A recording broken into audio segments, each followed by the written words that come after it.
ፊልሙ ሲጀምር ሼንግ የተባለ ትልቅ ድርጅት አስተዳዳሪ አዲስ ስራውን ሲያስተዋውቅ እናየዋለን። ከዛም ጨርሶ ሲወጣ እንዴት ሱን የተባለ ሴትም ከኋላው ታስደነግጠው ትሞክራለች። እሱ ምንም ሳይመለስ ሲቀር ማስኳን አውልቃ አቶ ሼንግ ከረጅም ጊዜ በኋላ ተገናኘን፣ ስሜ ሱን ይባላል፣ ታስታውሰኛለህ ላይ ጠይቀችው። ምንም ሳይመልስላት ተዋት ይሄዳል። እሷም የተከተለችው እባክህ ቃለ መጠይቅ አድርግልኝ ብላ የለመነችው ልብሷ ይደናቅፋትና ትወድቃለች። በቀጣይ ቀንም ሼንግ ወደ ቢሮ ገብቶ ፋይሎችን ሲያነሳ የአሳ ማስቀመጫ ይወድቅና አሳው ቢወጣበትም ምንም ሳይመስለው ሰነዶቹን ይዞ ይሄዳል።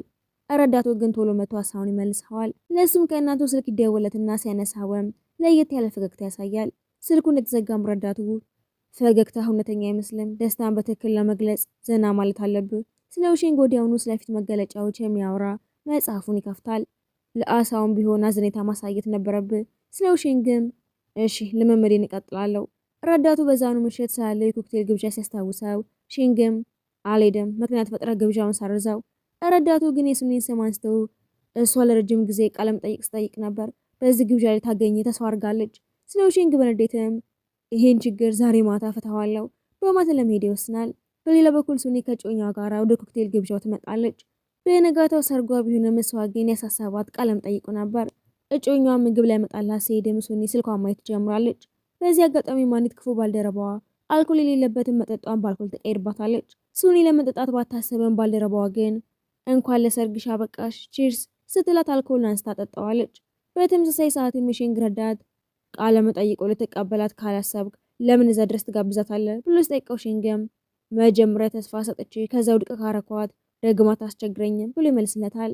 እሱም ወደ ሱኒ ሲሄድም በጣም ሰክራ በማየቱ ይደነግጣል።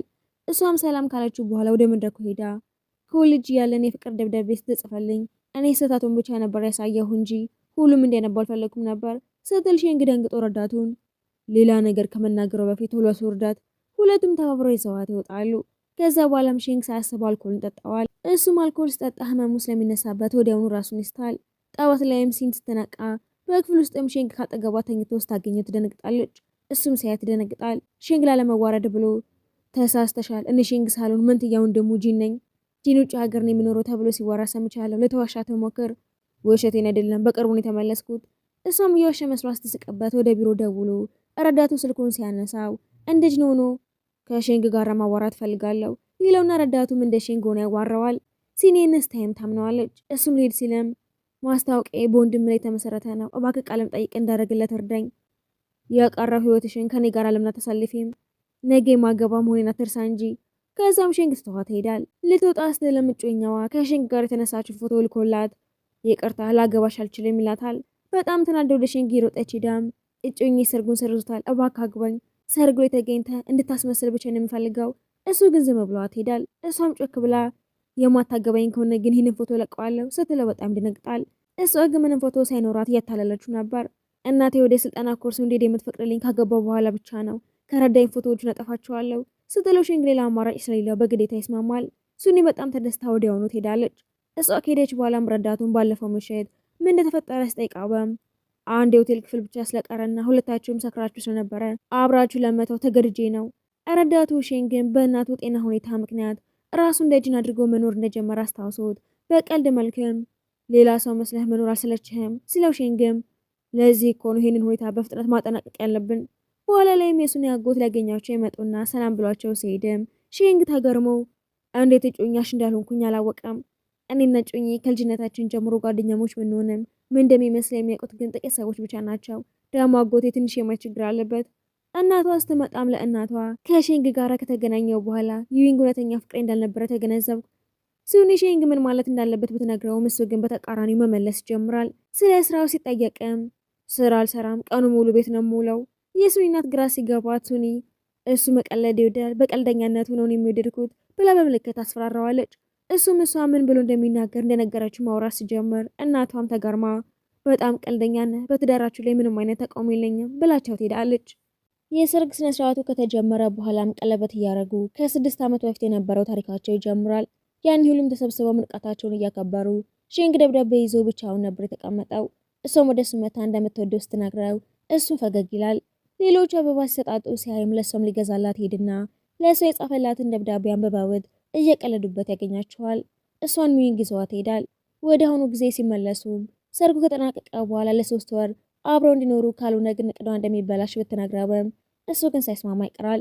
ነገር ግን እናቱ ትደውለትና መታ ልጠይቃቸው እንደምትፈልግ ስትነግረው ከሱኒ ጋር አብሮ ለመሄድ ይስማማል።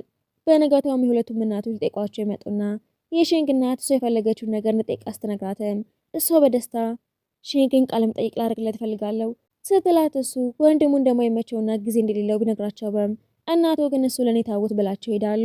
ከዛ በኋላም ላለመጣላት እቤት ውስጥ ያለውን እቃ በሙሉ እኩል ከፍለውት ገደብ ይሰሩለታል። ህጎችንም በዛ ይወጣሉ።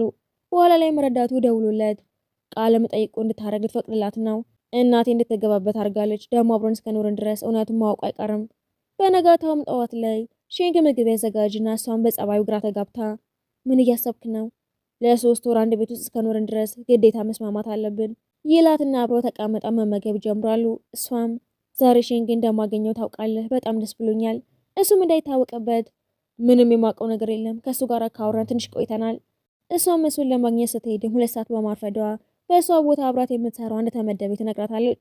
እሷም ለዚህ ድል በጣም ለፍታ ስለነበረ ተበሳይታ ያን ቀን ምሽት የሚያስፈራ ፊልም እያየች በጨዋታው ሼንግን ትረብሸዋለች። እሱም ወደ ክፍሏ ሄዶ እንደዚህ የምትፈሪ ከሆነ ለምንድን ነው የምታየው? ይቅርታ ቤት እንዳለ አላውቅም ነበር። ከዛም በሩ እንኳኳና ሼንግ ሊከፍተው ሲሄድም እናቷን ሊያገባት ይፈልግ የነበረ ሰው ሲሆንም እሷም በአንቺ ምክንያት ነው እያለ የውቀሳት ሊመታት ሲልም ሼንግ ያስቆመውና ያባረዋል። ቁስሏንም እያከመላት በትምህርት ቤት ውስጥ ሁሌ ሊጎዱት ሲሞክሩ ለራሱ አይከላከልም ነበር። እኔ ነበርኩ የሚከላከልለት። ይገርማል። ጉልበትሽ ምን ሆነሽ ነው? ሼንግን ቃለ መጠይቅ ላደርግ የሄድኩ ጊዜ ነው የተጎዳሁት። እሱም ትዝ ይለውና የጥፋተኝነት ስሜት ሰማዋል። በነጋታውም ወደ ስራዋ ስትሄድም አለቃው በጣም ተናዶባት በአንቺ ምክንያት ብዙ ችግር ገጥሞናልና ከሼንግ ድርጅት ጋር የነበረሽንም ስራ አልሰራሽውም። ትፈልገው ለነበረው ስልጠናም ሌላ ሰው እንደተተካና በዚህ ወር የሚሰጣት ቦነስም እንደቀረ ይነግራታል። ሼንግ መቶ ተነሽ እንሂድ። አልፈልግም፣ መሄድ ትችላለህ እያለች ስታስቸግረው በጀርባው አዝሎ ይወስዳታል። አስተኝቷትም ድጋሚ ማልቀስ ትጀምራለች። ለምንድነው እንደዚህ ድለቤስ የሆንኩት? ሁሌም ቢሆን ጠንክሬ ነው የምሰራው። አታስቢ፣ ሁሉም ነገር ይስተካከላል። እኔም ካጠገብሽ አለው። ግን እኮ ከ3 ወር በኋላ እንለያያለን እያለች ማልቀሷን ትቀጥላለች። በነጋታው ጠዋትም ሶኒ ለሼንግ ቁርስ ሰርታለት ባለፈው ምሽት በሆነው ነገር አፍራ ስለ ትናንትናው ይቅርታ ቁርሱን እያበላ መስዋ እናት ውስጥ ጠይቀው ይደነግጣል። እሷም እኔ የስልጠና ኩርሱን ትቼዋለሁ። ይሄ የውሸት ጋብቻ ደግሞ ከእናት ጤና ጋር የተያያዘ ስለሆነ ስለ አንተ ሁኔታ እያሰብኩኝ ነበር። በስራሽ ተስፋ እንዳትቆርጪ ነግሬሽ ነበር እኮ። አሁን ግን ምርጫ የለኝም። ሼንግም ልትረጋጋ ብሎ የእናቴ ጤና የተሻሻለ ነው፣ ትክክለኛው ጊዜ ሲደርስ እውነቱን እነግራታለን። እኔም ለእናቴ እውነቱን መናገር ይኖርብኛል። በስራ ቦታው አለቃዋ እሷንና ባልደረባዋን ስኒ ለቃለ መጠይቅ ዘግታለች። አንቺ ደግሞ ምንም ጠቃሚ ነገር ይዘሽ አልመጣሽም ቢላቸውም ባልደረባዋ ግን ወዲያውኑ ሼንግ እኮ ለእያንዳንዱ ጥያቄ አዎ ወይም አይደለም የሚል መልስ ብቻ ነው ይመልሰልኝ እያለች ታማረረም። የሼንግ ረዳት ይመጣና አቶ ሼንግ ከእናንተ ጋር ቃለ መጠይቅ ለማድረግ ተስማምቷል። ወደ ስኒ ዞሮም አሁን ቃለ መጠይቁን ለማድረግ ፈቃደኛ ነሽ? አዎ ነኝ። ከዛ በኋላም ለቃለ መጠይቁ ሼንግን ስታገኘው ከተለመደ ውጭ የሆነ ሀሳብ ተቀርባለች። የተለያዩ ሁኔታዎች ውስጥ ሆነ በማየት የበለጠ እንድረዳ ወደ እስኬፕ ሩም ጨዋታ አብረን ሂድ ስትለው እሱም ይስማማል። እዛ እንደደረሱም እሷ እንደማትፈራ ብታስመስልም የሆነ ነገር ስታይገኝ ደንግጣ ልትዘል ትደርሳለች። ጨዋታውን በሙሉ እየፈራች ደፋ ለመምሰል እየሞከረች፣ እሱ ግን ፍንጮቿ እንድታገኝ የረዳት ነበር። በመጨረሻም ለትንሽ ጊዜ የሚደበቁበት ቦታ ያገኙና ተደብቀው ማውራት ይጀምራሉ። ለምንድነው ሁሉ ጊዜ እንድርቅህ በሚመስል አስተያየት የምታየኝ ብላ አስጠይቃበም ይሄ ጥያቄ ከቃለ መጠይቅ ውስጥ ነው። አይ አይደለም፣ አንቺ ላይ አይደለም እንደዚህ የምሆነው ባህሪ ስለሆነ ነው ቢላትም እሷ ግን አላመነችም ነበር። ሌላ ሰው ማታለል ትችል ይሆናል፣ እኔ ግን አታታለለኝም እያለችው የተደበቁበት ክፍል መንቀጥቀጥ ሲጀምር እሱን አቅፋውም አትፍራሺ፣ እኔ አልፈራውም፣ እየተንቀጠቀጥሽ ያለሽው እኮ አንቺ ነሽ። ከጨዋታው በኋላ ወደ ቤት አድርሰዋት እሷም የፈራህ ትመስል ነበር። ቃለ መጠይቁን በሌላ ቀን ቀጥለዋለን። የፈራሽው አንቺ ነበርሽ እኮ። ውሃ ነጣማ ስታወራም ቀጥታ ወደ ኩሽና ገብቶ ሲያመጣላት ግራ ተጋብታ ቤቱን በደንብ ታውቀዋለህ? ከዚህ በፊት መጥተህ ታውቃለህ እንዴ? ቤቱ በጣም ትንሽ ስለሆነ ማንም ሰው አንዴ ቢያው በቀላሉ ያውቀዋል። ሳትሳቅ ብላ ሀሳቡን ትቀበለዋለች። ለሱም ከረዳቱ ስልክ ይደወለትና እናትህ እንደገና ከሆስፒታል ወጥታለች ስለው የተቻኮለ ሄዳል። እሱ ከወጣ ብዙም ሳይቆይ እናቱ ትመጣለች። ሱኒ እናትየውን ስታያት ትደነግጥና ቤት ውስጥ ከገባችም የከፋፈሉትን አይታ ስለ ውሸት ጋብቻቸው እንዳታውቅትልና ለምን ለጣፋጭ ምግብ የሚሆኑ ነገሮችን አብረን አንገዛም በማለት እናቱን ይዛት እየወጣች ለሼንግም አሁን ወደ ቤትና ብላ ቴክስት ታደርግልታለች። እሱም መልእክቱን እንዳየ ወደ ቤት መጥቶ ምልክቶቹን ማጥፋት ይጀምራል። ትንሽ ቆይቶም ሱኒ ከእናቱ ጋር ስትመለስ ሼንግ ህጎችን የጻፉበትን ሰሌዳ ሲያነሳው ቀርቶ ነበርና ሱኒ በምልክት አሳየዋለች። እሱም ወዲያውኑ እናቱ ሳታስተውል ሰሌዳውን ይገለብጠዋል። እሱም በትውስታ ወደ ኋላ ተመልሶ ሲያስታውስ በዚያ ጊዜ የሼንግ አባት የሼንግ መንትያ ወንድም ጂን መሞቱንና የእናታቸው ጤና በጣም አሳሳቢ ደረጃ ላይ መድረሱን ነግሮታል። አባቱም ሼንግን አዝነሃል ብሎ ሲጠይቆት እንደ ሁልጊዜው ሼንግ ግን ዝም ይላል። እናታቸውን በጣም ስታመመች ጂን መሞቱ እንዴት እንደሚነግሯት ግራ ገብቷቸው እያለ እናቱ ከቀዶ ጥገናው ትወጣለች። ሼንግንም ስታየው ጂን መስሏት ልጄ በመጨረሻም ተመለስ ስትለው ከዛ በኋላ ሼንግ ለእናቱ ጤና ሲል ጂንን ለመምሰል ይወስናል። ፈገግ ብሎም አዎ እናቴ ተመልሻለሁ ብሎ ይመልሳል። ከትውስታው ሲመለስም ሴን ሰክራ ማልቀስ ትጀምርና ልናዘዝላችሁ የምፈልገው ነገር አለ እኔና ጂን እየዋሸንሽ ነው ስትላት ሼንግ ሮጦ አፏን ይዛታል። እናቱም ወዲያውኑ ተጨንቃ ምንድን የዋሻችሁኝ? በመሀላችን ትንሽ አለመግባባት ተፈጥሮ ነበር ስለዛ ነው ስላት እናቱ ተረጋጋለች። ሱኒን ወደ ክፍሏ ሲወስዳትም እናቱ እሱ መኝታ ላይ ተኛና ከእሷ ጋር አለመሆን ይገድዳል። እሷ መቀባጠር ትጀምርና ሼንግ አሁን ምን እያደረገ ይሆን? ሌላው ሰው ሁሉ አብሮ ሲሆን እሱ ግን ሁልጊዜ ብቻውን ነው ስትለውም ሼንግ ብቻውን መሆንን ለምዶታል። እሷ ግን ወዲያውኑ ሼንግ ብቻውን መሆን አይወድም። ትንሽ ቆይቶም ድምፁን ከፍ አድርጎ የማይረባ ነገር ማውራትሽን አቁሚና ወደ ራስሽ ተመለሺ ሳደንግጣ ትነቃለች። ስተቀበጣጠር እንደነበረ አስተውላም ይቅርታ ስትለው እሱ ደግሞ ፈገግ ይላል። ከዛ እሷም አስፈሪ ፊልም አብረን እንይ እንደገና እንዳትፈሪ እኔ መቼም አልፈራም። ልክ ፊልሙ ሲጀምርም ሱኒ መፍራት ጀምራለች። እሷ ግን ከፈራ ሻርፑ ማየት ትችላለህ። ብዙም ሳይቆይ አስፈሪ ነገር ሲመጣ እሷ በፍርሃት የሼንግን እጅ በድንጋጤ ትይዘዋለች። በነጋታው ጠዋትም ሼንግ መጀመሪያ ይነቃል። ፈገግ እያለ የተመለከታትም ጸጉሯን ሲያስተካክላት ትነቃለች። እናቱ እንደሄደችም ሼንግ ጸጉሯን ከፊቷ ላይ ለማንሳት ብቻ እየሞከረ እንደነበረ በፍጥነት ያስረዳታል። ከዛ በኋላም በዛው ቀን ሱኒ ካለቃዋና ከስራ ባልደረባዋ ጋራ ሚስተር ሊን የተባለ አስፈላጊ ነጋዴ ለማግኘት ትሄዳለች። በስብሰባው ላይም ሱኒ አልኮል መጠጣት አልችልም ስትል ሚስተር ሊን ግን ይናድዳል። አለቃዋም የስራ ባልደረባዋ እንድጠጣ ሲነግራት ሱኒ ያውቃ እያስመሰለች ነው። እነሱም ከሚስተር ሊን ጋር ትተዋት ሄዳሉ። ለይቅርታ ያህል 1 ብርጭቆ ብቻ መጠጣት እችላለሁ፣ 3 ብርጭቆ ከጠጣሽ በኋላ ብቻ ነው መሄድ የምትችይው ብሎ ያስፈራራታል።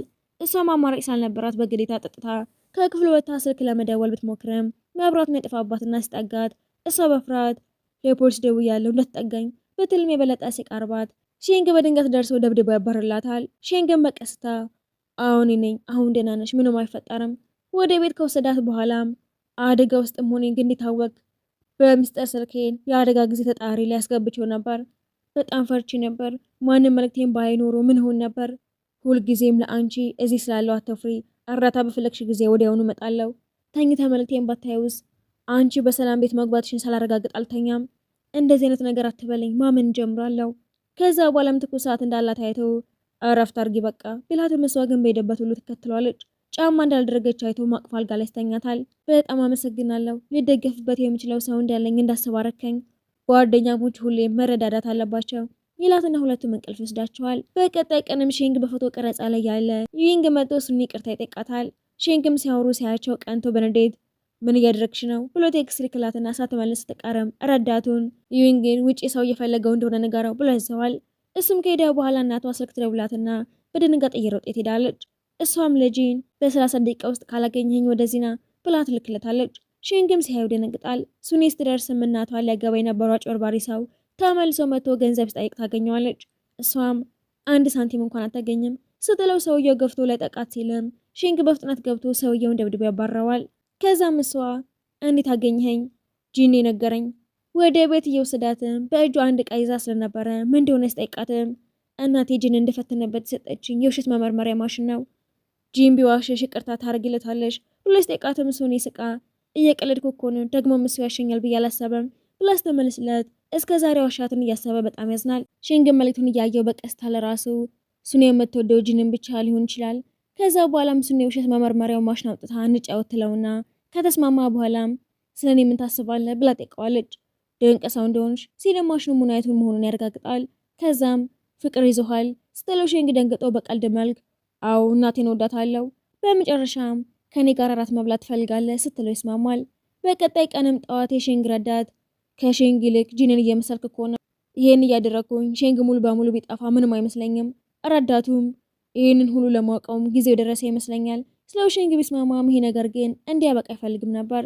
እሱም አበቦቹን ገዝቶ እሷን ወደሚያገኛት ቦታ ሲሄድም በስኬፕ ሩም ውስጥ እሳት መነሳቱን ይሰማና ወደዛ መመለስ ይጀምራል። ለእሷም ሊዘገይ ይችላለሁ የሚል መልእክት ይልክላታል። ከሰዓታት በኋላ አለቃዋ ደውሎ ሼንግ በእሳቱ አደጋ ውስጥ ሰዎችን ሲያድን ተጎድቷል፣ ለመጽሔቱ ስትሄድሽ ጠይቂው ስላት ትጨነቃለች። በሆስፒታል ውስጥም ሲነቃ ወደ እሷ መሄድ አለብኝ ሲል ረዳቱ እንደተጎዳና መሄድ እንደማይችል ቢነግረውም ከአልጋው ላይ ይነሳል። እሷ ግን ወደሱ እየመጣች መሆኑን ሲነግረው እንደ ሽንግ ለመልበስ ይዋከባል። ወደ ክፍሉ ገብታም ህይወቱን አደጋ ላይ በመጣሉ ተወቅሰዋለች። ነገር ግን የተጨነቅኩት የጂን ታላቅ ወንድም ስለሆንክ ነው ስትለው ቃሉ ከቁስሉ በላይ ይጎዳዋል። ደክሞኛል፣ ማረፍ ፈልጋለሁ ሲላት ሱኒ በቀስታ ትወጣለች። በኋላ ላይም ወደ ጂን ደውላ ይቅርታ አስጠይቀው ሽንግም እንደ ጂን ይሁንና እኔ ነኝ ይቅርታ መጠየቅ ያለብኝ ወንድም የተጎድቶ ስለነበረ ነው፣ ሽንግ ግን ደህና ነው ስትለው ጂን ደህና መሆኑን ነግሮ በሌላ ቀን ለእራት እንደሚወስዳት ቃል ይገባላታል። ሱኒ በስራ ተጣምዳ ሽንግን በስነ ስርዓት ሳታጓራው በፍጥነት ትወጣለች። እሱም ለረዳቱ ሱኒ የሆነችው ነገር አለ ሲለው ረዳቱም በቆየህ ቁጥር እውነቱ የበለጠ ስለሚጎዳ እውነቱን የምትነግራት አሁን ነው። ይህንን የምታረገው ከኃላፊነትህ በላይ ስለወደድካት ነው። ሽንግም ለሱኒ የጂን ልደት በሚቀጥለው ሳምንት ስለሆነ ለስጦታ እንድታግዥኝ እፈልጋለሁ ስላትስማማለች። ሱኒ ግራ ተጋብታም ለራሷ ጂንን እወደዋለሁ እያልኩኝ ለምንድን ነው ስለ ሽን የማስበው? በሀሳብ ታውጣም በስተት ወደ ጂን ስትደውል ሽንግ ያነሳዋል። ስተቷን ተረታ ስለ ሽንግ ጤንነት ጠይቀዋለች። በነጋታው ምሷ ለጂን ልደት ስጦታ ለመግዛት ከሽንግ ጋር ትሄዳለች። ሱኒም ጂንን ካንተ በላይ ማን ያውቀዋል ስትለው እሱም ለአመታት ልደቱን አብረን አላሳለፍንም። መንትዮች ተመሳሳይ ምርጫ አላቸው እኮ። ጂን ሁልጊዜም ሉቪል የተባሉ አሻንጉሊቶችን ይወዳል፣ እኔ ግን አልወዳቸውም። ታዲያ አንተ ምንድን ነው የምትወደው? ምንም የተለየ ነገር የለም። እሷ ግን ተማሪ እያሉ የልብ ወለድ መጽሐፎች እንደሚወድና አሁን ግን እየዋሻት እንደሆነ ታቀብታለች። ከዛም ሽንግ በድንገት በእውነት ላይ ጂን ያንን ያህል ታስብለታለች? አዎ አስብለታለሁ፣ እሱ እኮ ባለቤቴ ነው፣ ትዳራቸው የውሸት መሆኑን አውቃለሁ ሲል ትደነግጥና ጂን ነገረ ለማንም አልናገርም አትጨነቂ፣ በጂን ፍቅር ወድቀሻል እንዴ ብሎ ስጠይቃትም አዎ ጂንን እወደዋለሁ ብላ ስትመልስለት የሽንግ ልብ ይሰበራል። ቢሆንም ግን ፈገግ እያለ ለእናንተ ደስ ብሎኛል። በዛን ምሽትም ሽንግ እናቱ ሊጠይቃት ሲሄድም እናቱ ለሱኒ ሹራብ እንደምትሰፋለትና ለእሱም ጭምር እንደሚፈልግ ስጠይቀው እሱ ግን እምቢ ይላታል። እናቱም ሁለታችሁም ወንድማማቾች ለእኔ አንድ ናችሁ። ጂን ደስተኛ መሆኑን ስታውቂ በመጨረሻም ሰላም ታገኛለሽ። አዎ ሁልጊዜም ስለ ጤናው ጨነቅ ነበር። ጂኔትም ቢሆን በእርግጠኝነት ደስተኛ ይሆናል። በዚህ መሀል ሱኒ የቤት እንስሳት መደብር ውስጥ ሆና አሳ ለመምረጥ የተቸገረች ለራሷ ለሽንግ ጂን እንደምወደው በመንገር ትክክለኛ ውሳኔ አድርጌያለሁ አይደል? ከዛ ግን ግራ እየገባት ስለሆነ አንድ ሰው በኋላ ሌላ ምርጫ ቢመርጥ ግን ምን ማድረግ አለበት ብላ እናቷን ጠይቃትና እናቷ ነገሩ ስለ አሳ እንዳልሆነ ይገባታል። ጓደኛዬ ለሁለት ወንዶች ስሜት ስላላት መወሰን አቅቷታል ስትል እናቷም ከጋብቻ በፊት ብዙ ሰዎችን ማግኘት ይቻላል፣ አንዴ ግን ሰውን ከመረጥሽ በኋላ ታማኝ መሆን አለብሽ። በማግስቱ ሽንግን ፈገግ እያለ ቢሮ ሲገባ ረዳቱ ይደነግጣል። ሽንግም ከእንግዲህ እኔ ሽንግ አይደለሁም ጂን ነኝ። ቢሮውንም ጂን በሚወደው ጌጣጌጦች ይሞላዋል። ረዳቱም በፊት እኮ ይሄንን አትወድም ነበር፣ ጂን ግን የወደው ስለነበረ አሁን የምወደዋለው። ከዛም የሰውኑትን ነገሮች እንዲጠል ሲያዘው ረዳቱ ማስመሰል እኮ አያስፈልግህም፣ የጂን ህይወት ቀላል ነው፣ ሁሉም ሰው ጂንን ይወደዋል።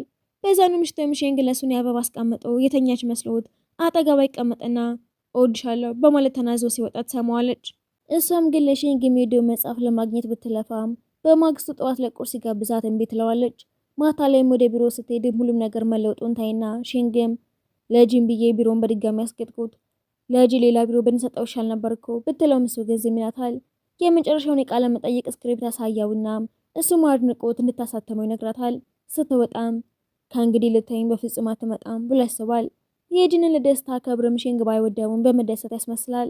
እሷም ወደ ህይወቴ ከመጣህ ጀምሮ ብቻዬን እንደሆንኩኝ አይሰማኝም፣ ሁል ጊዜ አጠገቤ ትሆናለህ ስትለው ሽንግ ይስማማል። አብሮ ያሳለፉትን ጊዜ እያሰበች ትቀርበዋለች። በማግስቱ የሽንግ ረዳት ሽንግ ሀገር ጥሎ ከሁሉም ህይወት ለመውጣት ማቀዱን ይረዳል። በኋላም የሱን የስራ ባልደረባ ከሽንግ ኪስ የወደቀውን ቀለበት ያገኘውና እሷ ልትመልስላት ብትሄድም ሽንግ ማንም እንዳያስገባ ታዞ ስለነበረ ሳይሳካላት ይቀራል። ደጋግማ በተደውልም ሳላነሳላት እንደ ጽዳ ሰራተኛ ሆና ተደብቃ ትገባለች። ቀለበቱን ስትመልስለትም ሽንግ የኔ አይደለም ቃለ መጠይቁም ስላለቀ ከእንግዲህ የምንገናኝበት ምክንያት የለንም ስላት ይከፋታል። ከሜዳው በፊት መጽሐፍ ሰጥታው ያለፈው ልደቱን መልካም ልደት ካለችው በኋላ ጥላ ውስጥ ድንገት በስልኩ ላይ ጂን የዘፈነላት ዘፈን በስልክ ጥሪ ድምጽ ይጫወታል። ሽንግም ጂን ስልኩን ጥሎልኝ ሄዶ ነው ብሎ ቢያስተባበለም ተጠረጠረችው ወደ ቤት ተመልሳ ዛሬ ሽንግን አግኝተው ነበረ ብላ ጂንን መስሎ የተቀመጠውን ሽንግን ጠይቀዋለች። አዎ ቢላትም ጥርጣሬው የበለጠ ይጨምራል። በኋላም እጁ ላይ ያለውን ቁስል ስታክምለት አንዱ ጣቱ ከበፊቱ ገዝፎ ስታየው ምናልባት ክብደት ስለቀነስኩ ይሆናል እያለ ይቀልዳል። በማግስቱ ወደ ሽንግ ስኬፕ ሩብ ድርጅት ሄድና ሽንግ ዳግም እንዳይገናኙ ሊነግራት ቢሞክርም እሷ ግን ለጨዋታ ማሻሻያ ሀሳብ እንዳላት ትናገራለች። ስለ እሱና ስለ ጂን በቀጥታ አስታይቃበም ሼንግ ምንም ማብራሪያ እንደሌለው ይናገራል። እውነቱን ለማረጋገጥ ድንገት ስትይዛው ግን ረዳቱ ድንገት ደርሶ እናቱ ሆስፒታል መሆኗን ይነግረውና ሁለቱም ወዲያውኑ ወደ ሆስፒታል ሄዳሉ። የሼንግ እናትም መድኃኒት አልወስድም ብላ ጂንን ማየት ፈልጋለሁ ስትል ሱኒ ጂን እንደምታመጣላት ቃል ትገባላታለች። ከሆስፒታል ሲወጡም ሱኒ ጂን ቤት ውስጥ ነው ያለው አብረን ውሰደው ትለውና እየሄዱም ሁሉንም ነገር ብቻ መሸከም የለብህም ስትለው ዝም ይላታል። ቤት ሲደርሱም ወደ ጂን ስልክ ስትደውል ሼንግ ጂንን መስሎ ገበያ ወጥቼ ነው ቤት ቆዩኝ ይላትና ስልኩን ዘግቶ እሷም መክሰስ እንደተገዛ ይልካትና በፍጥነትም ወደ ውስጥ ገባና ወደ ጂን ገዝታ ለመቀየር ልብሱን መለወጥ ጀምሯል። ነገር ግን ሳይጨርስ ድንገት ተመልሳ ትገባለች። ትኩር ብላ እያየችውም ሼንግ ነህ ወይስ ጂን? በጂን ስልክ ላይም የቦታ ማጋሪያ መተግበሪያ እንደጫነችና የጂን ስልክ ሁልጊዜም ከሼንግ ጋር እንደሆነ ስትናገር መዋሸት ትርጉም እንደሌለው ያወቀው ሼንግ እውነቱን ያምናል። ለመናገር ስፍር ቁጥር የሌላቸው ድሎችን ሰጥቼ ነበር። ሼንግ ተስፋ ቆርጦ በጂን ድምፅ ሊያዋራት ሲሞክር አይኖቿ በእንባ ይሞላሉ። በጂን ድምፅ አታዋራኝ ሼንግ ሁሉንም ማብራራት እንደሚችል ቢናገርም ማንነት ቆይ ማን ነው ስትለው ግን መልስ ያጣል። ልቧ የተሰበረው ሱኒም እንዲሄድ ትነግረውና በዝምታ ይርቃታል። በማግስቱ ቢሮ ቁጭ ብሎ ጠብቆ ይቅርታ ሊጠይቃት ቢሞክርም ሳይሳካለት ይቀራል። በዛኑ ቀን ሚዩንግ መጥቶ እየረዳት ሼንግ ከሷ እንዲርቅ ያስጠነቅቀውና ወደ ቤት ይወስዳታል። በኋላም ሱኒ ለእናቷ ሁሉም ነገር ትነግራታለች። በዚህ ማለም ሼንግ ረዳት ስለ ጂን ሞት እውነተኛ ታሪክና ሼንግም ለምን እሱን መስሎ ለመኖር እንደወሰነ ቢያስረዳትም እሷ ግን ከእንግዲህ ስለ ጉዳይ ማውራት አትፈልግም ነበር። ሼንግም የጂንን መቃብር ሲጎበኝ አንዱ የእሷ የስራ ባልደረባ በምስጢር ቪዲዮ ይቀርጸዋል። በኋላም ሼንግ እናቱ ሊያበረታታት ቢሞክርም እናቱ ግን አብረው ለመመገብም ሆነ ጂንን ለማምጣት የተናገረውን በሙሉ ሳትቀበለው ለእሱ የሰፋችውን ሻርፕ ሰጥታወም ለጂን ስጥልኝ። ከሆስፒታል ሲወጣም እናቱ አሁንም የሱን ማንነት የተቀበለው ስላልፈለገች አዝኖ ያለቅሳል። ከጥቂት ቆይታ በኋላም ከሱኒ እናት እቃዎቹን እንዲወስድና ድጋሚን በሷ ፊት እንዳይታይ የሚገልጽ መልእክት ደርሰዋል። ወደ ቤቷ ሲሄድም ዩድኦን ብቻቸውን ከተዋቸው በኋላ ሱኒ ለእናቷ ከባድ ቃላት ይቅርታ ጠይቀዋለች። የእናትሽ ቃላት ምንም ስህተት የለባቸውም። ከመሄዱ በፊትም በርሽን ግን በደንብ ቆልፊ። ስለ ስሜቱን በፍጹም ዋሽቶ እንደማያውቅ ሲነግራት እውነተኛ ከሆንክ ለምነቱን አልነገርከኝም ነበር። በሌላ ሰው ተመስለ በስሜት የተጫወተሃል። ሼንግ ይቅርታ ቢለምናትም ቀለበቱን መጣል ትችላለህ፣ ከእንግዲህ ምንም ትርጉም የለውም። እውነቱን ካወቅሽ እኮ እንደማትወጂኝ ፈርቼ ነው። አሁን ከሁለታችሁ ማንንም አልወድም ትለውና ከሄደ በኋላም ተለቅሳለች። በማግስት ወደ ስራ ስትደርስም የጻፈችው ጽሑፍ የሼንግን ሚስጥርና ጂንን መስሎ መኖሩን አጋልጦ በሰፊው ተስራጫ አይታ ትደነግጣለች። ተናዳማ እንደቀየረው ስጠይቅም የስራ ባልደረባዋ ራስሽ ነሽ ያስተካከልሽው። እሷ ግን የመጨረሻው ነትም እንዳልነካችሁ ብትከራከረም ኢሜይሏን ስታዩ ግን መልእክቱ ከእሷ አካውንት እንደተላከ ታያለች። እሷ በሌለችበትም ልጅቷ ኮምፒውተሯን ተጠቃመችው ተረድታ የሼንግ እናት ይህንን መቋቋም እንደማትችል እያወቅሽ ለምን እንደዚህ አይነት ታሪክ ታሳተሚያለሽ ብትላትም ተጠያቂው ሼንግ ራሱ ነው። ጋዜጠኞችን መተቸት ሲጀምሩ ንጽህናዋ እንደምታረጋግጥ ቃል ገብታ ወዲያውኑ ወደ ሆስፒታል ትሄድና ሼንግ እናቱ ደህና መሆኑን ጠይቀዋለች። እሷም እናቱ የጂን መቃብር ጋር ሆና ፎቶ አይታም ሼንግ ጂን እንዳልሆነ እንደምታውቅ ደርሳበት ታናግራታለች። እናቱም ጂን ታሞ ስለነበረ ለእሱ ትኩረት ሰጠው እንደነበረ ትናገርና ሼንግን ይቅርታ ጠይቀዋለች። የስራ ባልደረባን ብትሆን የሰራችው ታውቆባት ከስራ ትበራለች። ለሼንግም የትምህርት ቤት ጓደኞቹ ደውለው ተሰብስበው ፕሮግራም እንዳለ ሲነግሩት ቢያንገራግርም እሷ እንደምትመጣ ሲነገረው በሄድም እሷ ግን ሳትመጣ ትቀራለች። ከዛም ተማሪ እያሉ የጻፈላትን ደብዳቤ ላይ እሺ ብላ የጻፈችለትን ይሰጡታል። ከዛ በኋላም የተከታተለ በድጋሚ እድል እንድትሰጠው ቢጠይቃትም እምቢ ትለዋለች። አንድ ቀን ግን ዝናብ ዘንቦ ዝናቡን ምክንያት አድርጎ ቤቷ ለመቆየት ቢጠይቃትም ሳትስማማ ጥላ ሄዳ እንደገና ደግሞ ተመልሳ እንዲገባ ትፈቅደታለች። በነጋታውም የምታደንቀው ደራሲ ቃለመጠይቅ ልታደርግለት ስትሄድም ጸሐፊው ደራሲው ሼንግ እንደሆነ ነግሯት ትገረማለች። ተማሪ ያለችው መጽሐፉን እንደገዛችበት ስትሄድም እየጠበቃት ተገኘውና ሰው ይወደኛል ብዬ ስለማላስብ ነበር ሲሸሽሽ የነበረው፣ ይቅርታ አድርግልኝ። ምን ያህል ስህተት እንደሰራ ታውቃለህ? ግን አዎ አውቃለሁ። ሌላ ድል ስጭኛለሽ? ናስኪ በደንብ ነዋ። በሰርጋቸው ቀን ላይም ተማሪ እያሉ የጻፈውን ደብዳቤ አውጥቶ ያነበዋል። ስታዝኝ ያመኛል። እሷም ታፍራለች። ለምን ጉዳትሽ እንደሚያመኝ ገብቶኛል፣ ስለምወድሽ ነው። ከተጋቡ በኋላም ለስልጠና ሌላ ሀገር ሄዳ ስትደውለትም ሳታስበው ከፊቷ ይመጣል። ማነው ይሄ ሰውዬ? ካገባሁት ጋር አንድ አይነት ነው እያለች ትቃልዳለች። ናፍቆትሽ አላስችለኝ ስለኝ ስበር መጣው ይላትና ፊልሙን በደስታ ሲኖሩ እያሳየን ይጠናቀቃል።